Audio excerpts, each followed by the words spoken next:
Yo, what is going on, guys? Welcome to today's video. My name is James and this is our new garage. I changed homes, and so now we actually have some space to do all of our automotive projects as well as some of the photography projects that I want to get into. And so this is what we're starting with. You can see it is a little rough starting off with the entryway. We're gonna have to smooth this out. The concrete in here is also very cracked, has a couple oil stains, and has a couple shelves that are pretty old that we're gonna tear out. Including this old workbench that the previous owner set up, and it's just really outdated. I want to get some of this stuff changed out, and this section over here is just all dirt underneath these boards, so I want to rip that out, put concrete in this area so that we can put a new workbench that's actually close to the window to get some fresh air. And then a lot of this drywall that's over here is also stained, water damaged, and just in bad condition, and it's just deteriorating. So I'm probably going to pull some of this stuff and then also paint it and change some of the electrical as well as these fluorescent tube lights that are just, like I said, outdated, very old. We're going to go ahead and start with the old workbench. This thing, like I said, uneven, not in the best place, and it's just not my style. And it's only being propped up by one wood block on this side and a rock on the other side. So previous owner really wasn't worried about this being too stable, but went ahead, pulled it out. You can see how much more room we have. A lot of dirt, a lot of nails, a lot of random stuff behind here, and just bad condition of drywall. So we're gonna go ahead and paint that stuff and kind of fix it up a little bit. And then the last thing about the walls is the pegboard. I'm not really a fan of pegboard unless it's like the black metal pegboard. So we're gonna go ahead and replace some of this as well. All right, so the first task is going to be to try to get all these boards up off the ground and see what's hidden in this little pocket of the garage. I'm thinking it's hopefully more dirt. I don't want it to be anything crazy. We did have rattlesnakes under the house, and hopefully I came prepared to deal with those accordingly. But we're going to be super careful, super cautious as we pick these things up. And so I'll just go one board at a time, and fingers crossed we don't find anything bad. One out of the way. Let's go board number two. Board number two. Oh, we got a lizard. Oh, sorry, buddy. I wonder if I can catch you. You seem very catchable. I think you're a little tired. A little tired? Oh, God, sorry. Come here. I want to show the camera. Oh, I got him. I got him, you guys. Here we go. Oh, no. Oh, be patient, my friend. I promise I'm not going to hurt you. Just want to show you. Oh. So this looks like a western fence lizard. I don't know if you're gonna be able to, oh, you're not gonna be able to see him. Let me get the light. This camera's not doing justice. There we go. Look at that guy. Isn't that cool? Oh, let's see if it'll focus. Super cool. Nice little lizard.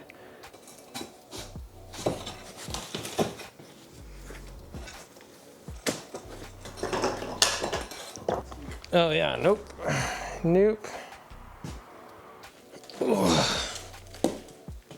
Ugh. Here's the progress so far. I got almost all that pin board off there. Have a little bit more. Started doing some of the drywall. I do want to take a break and get a respirator. I don't know if this is mold or what's going on, but I don't want to take any chances with that. A lot of moisture got back there, so I don't know if this used to be a moisture barrier or what it is. So I'm gonna have to replace that, tear that stuff out, and then clean up a lot of the bugs and the spiders and the webs and all that stuff. And then I will have to shut off the power, realign this little box. This box is kind of off kilter, so I'm going to shut off the power to both the main house and to this garage just to be extra safe, and then I'll test it to make sure that it doesn't have any live power. Readjust that guy, but then for the stuff that isn't damaged, this moisture barrier stuff, I'll just staple some of these hanging, drooping corners so that it's all good to go. I don't think I'm going to put any insulation in there because this is a detached garage. There's no reason for me to insulate it. I'm not going to be in here in the wintertime, really sleeping or anything like that. So yeah. So like I said before, my plan was to actually just redo all this concrete and asphalt because it's not level, it's super dirty. And then this section over here behind me is pretty much all rock and a little bit of gravel, some just random stuff. So I want to actually get that concreted, which will be a lot less money than if I wanted to do this whole thing that we're standing on. Yeah, it'll be a lot cheaper to just do this whole section with some rebar and then concrete that myself, instead of trying to get this whole thing level. If I back up, like I showed you at the very beginning of the video, it's not the most ideal, and it's kind of hard to tell right here, but what I can do right now is I can use some of this concrete blacktop cleaner and at least see if this stuff works. You're supposed to let it sit for 3 to 5 minutes. So I'll just pour some on like the oil stains and see what happens. And I'll give it a scrub. But my plan is to try to clean up this concrete and then brush it off, rinse it off, and then put the mats from Vivor. So I think this is a good area for me to give this blacktop concrete stuff a try. So I'm just gonna spread it around like this with one hand while I'm holding the camera. Then I'll go get the brush it in, let it sit, and then give it some more scrubs after about 5 minutes, and then give it a rinse. But I can see already that it's starting, it looks like it's already starting to lift some of this oil. So that's pretty cool.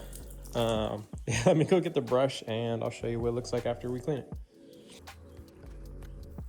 Well, so far it looks like it's working. Like I said, I haven't applied any water. This is just the cleaner and then me using this this brush right here. It's a plastic brush, so it's not gonna hold any of the cleaner in there. But you can see that's already starting to turn into some mud. So I'm gonna actually pour some more and then I will go get some water. All right, it's been about 5 minutes. Let's go ahead and give this a blast.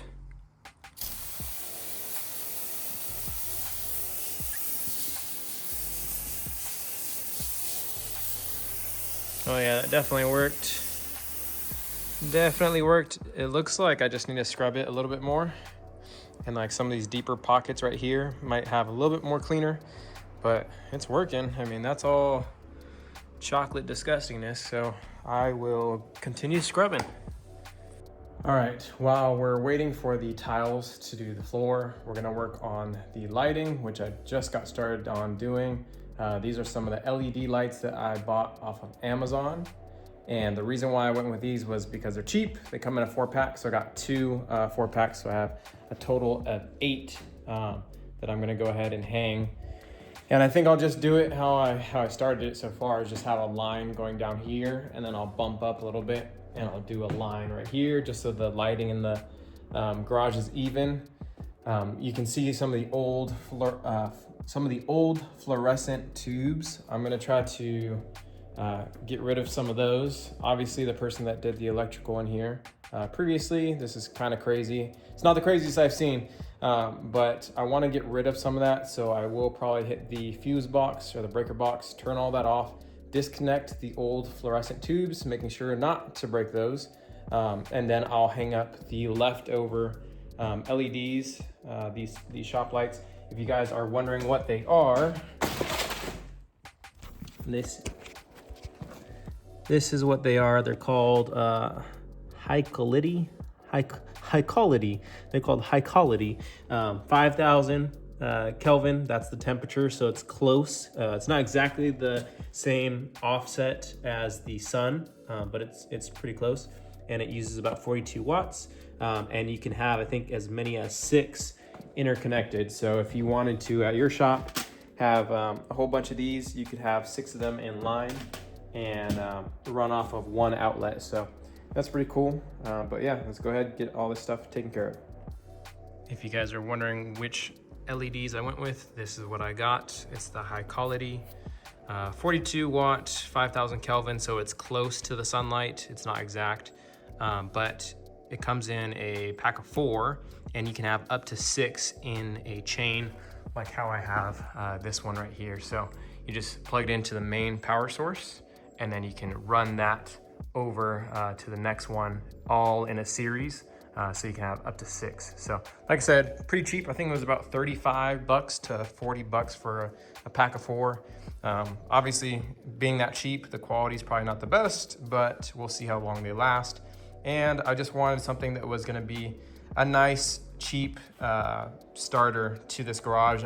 Didn't wanna spend all my money towards rebuilding this garage, redoing the concrete floor. I wanna have money for projects. So, you know, this is how we start. I went ahead, picked up a 10-pack of these outlets, and wherever there were the fluorescent tube lights, I just installed a new box up there, one right there, and then one on this far side.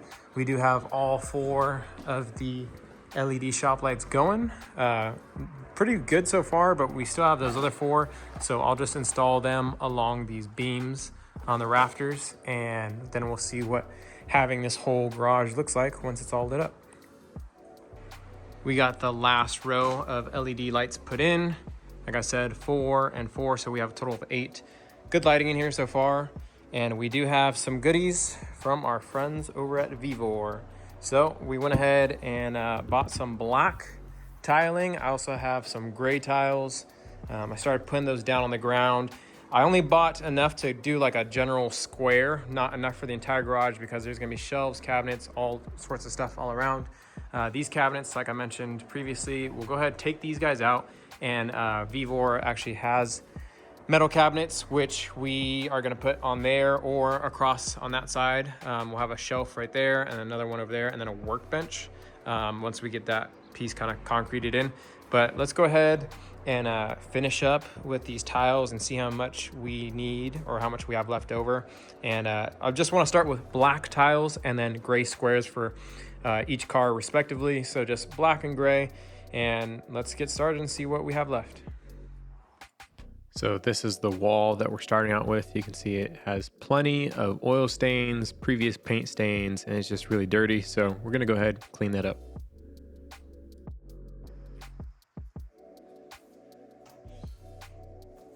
This is the color that we ended up going with. It is called Ashland Slate. It is in a eggshell finish. It's not too bad. There's obviously some of these little pockets where there's damage on the drywall. We're gonna leave that because that's gonna get covered up with Mopar signs, car signs, flags, who knows what.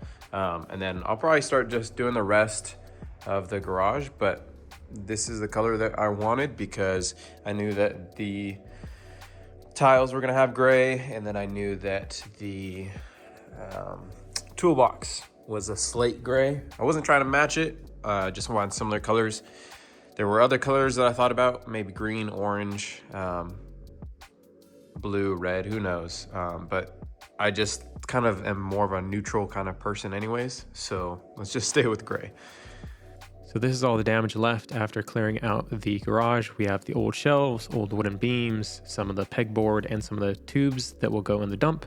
The next thing I did is ran to Harbor Freight and picked up a cement concrete mixer.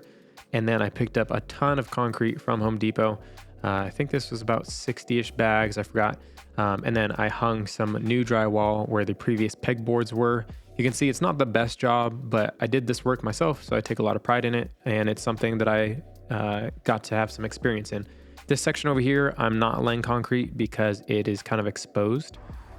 All right, we're done for today. We're actually out of concrete, so this is about 30-ish bags. And then this is probably gonna be another 30-ish bags. All right, guys, we're all done. Got the Mustang and the CBR in here. This project, although I got a lot done on my own, there's still plenty more stuff to do. And I guess I'll start with the ugly side, which is this corner right here. If you guys remember, we have that water system. I didn't want to put concrete over it because if I have to access it later, I don't want to have to use a jackhammer or hire somebody to come and demo that. I have my little creeper on the wall, hanging on there with some hooks. I've got an early 2010 poster of some of the Mopar stuff.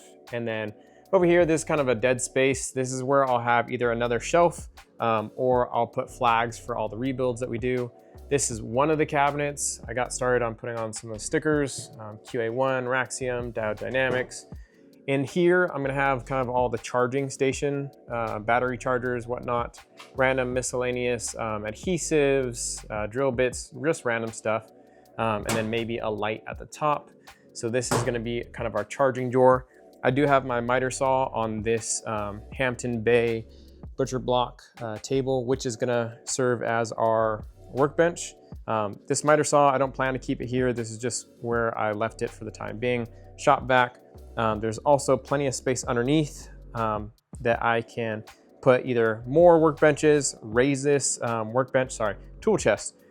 Raise this workbench so that I can put more tool chests, another slide out, something like that. This is just an old computer chair that I've repurposed, and I've been using it since I was at the other house. And this thing is super comfy, and I can sit in it for hours without any issues. So love using that instead of trying to pay for another chair. Like I said, this is a nice workbench, butcher block. It was cheap. I didn't want to buy, a $600 table. This was, I think, 200 bucks. And that was with it being delivered with the concrete. So that was really nice. And then I just have this random crafts table, which is actually holding up pretty good. This table over time will get ruined by all the paints and all the finishes and whatnot. I have some of my motorcycle gear over here. And another thing that I kind of want to do is just have like a mannequin station maybe right there in the corner, or something to hang the helmet and the gloves on the wall. Actually, that would be kind of nice right here in this kind of dead space. But like I said, I might make that floor a little bit better looking. Right here, I've got a whole bunch of posters, boards, signs, cool stuff that I got from Hobby Lobby. So that one is a old, nice poster, and it actually has batteries to light up the headlights on all those cars. Super nice, super awesome. Then I just did my name with like a license plate style, old gas sign, Ford Mustang logo emblem. I have another cabinet in this guy. We have, again, some adhesives, grease, thread locker, random stuff, paint, and then cleaning supplies with the gloves and some tape, and just some random stuff that I'm not done building. Tool chest, that's on its own, perfectly organized. I wish it's not. Up top, I have some extra floor squares left over. I will probably use more of those right here, and I do have to order some more because it's not enough to get the rest of this. But that was kind of one of the things at the very beginning of the video that I was worried about, was that just guesstimating. I didn't know how many more shelves and things I was gonna put in here, which, like I said, over time, this garage will build itself out. I'm not trying to have this as a perfect, mansion, $10,000+ invested build kind of thing. This is just to get the garage running so I can do projects with adequate space where, I'm not tripping over crap, and I have room to leave parts where I need to, instead of trying to be in a cramped space. So in this cabinet right here, I have more detailing stuff for the car, mainly exterior stuff like the tire shine, interior protectant, some wax.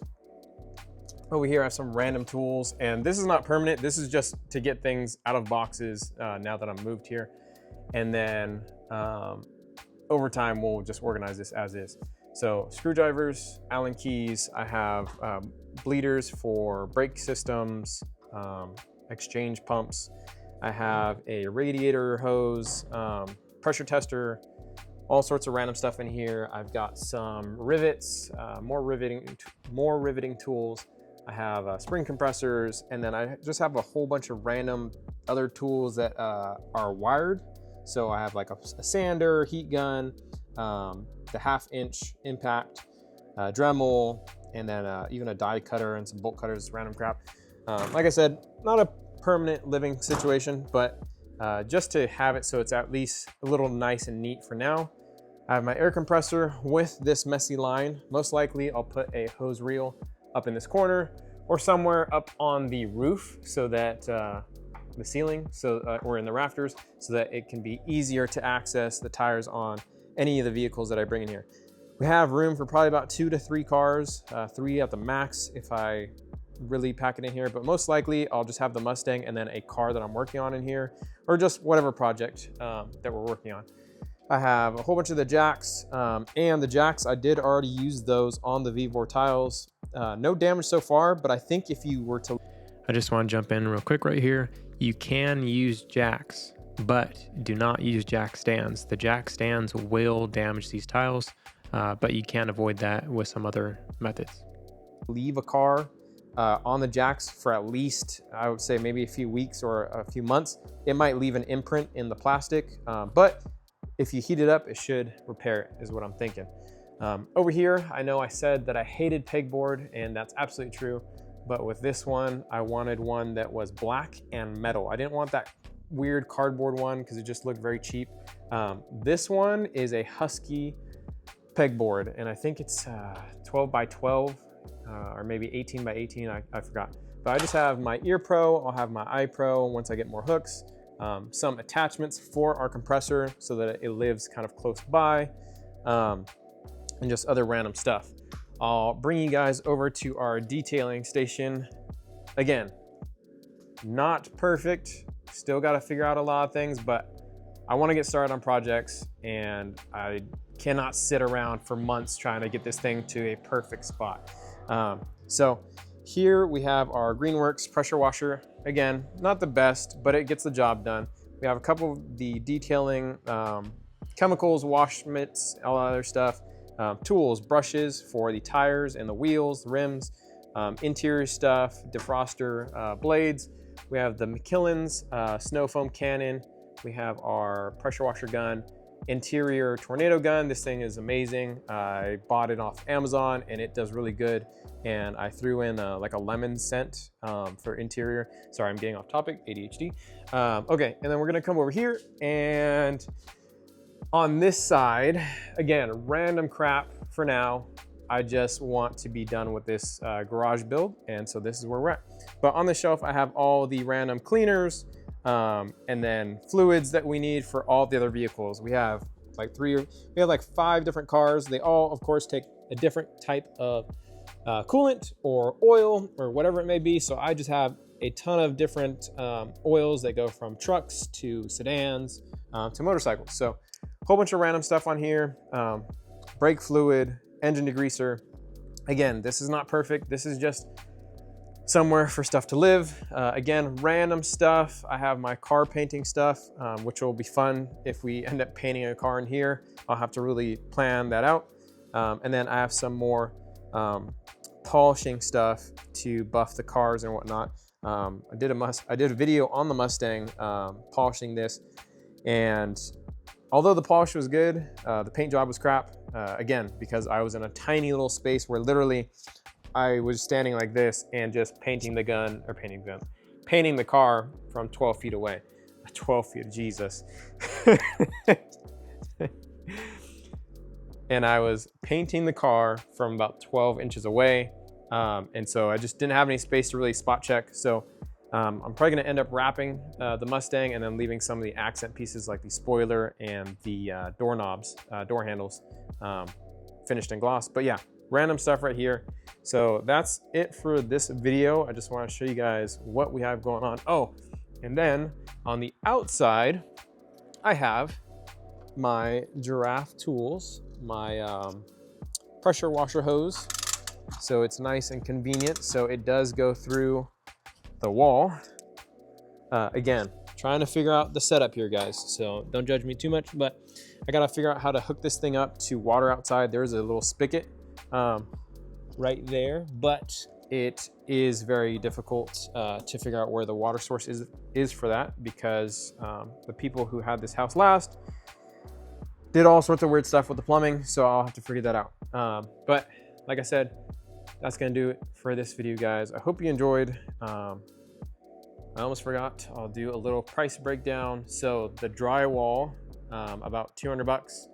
The workbench, about 200 bucks. The cabinets, 200 bucks. So they're 600 bucks. Plus the concrete from there to there, that was about 368. So 600, 368, it's about $1,000 already right there.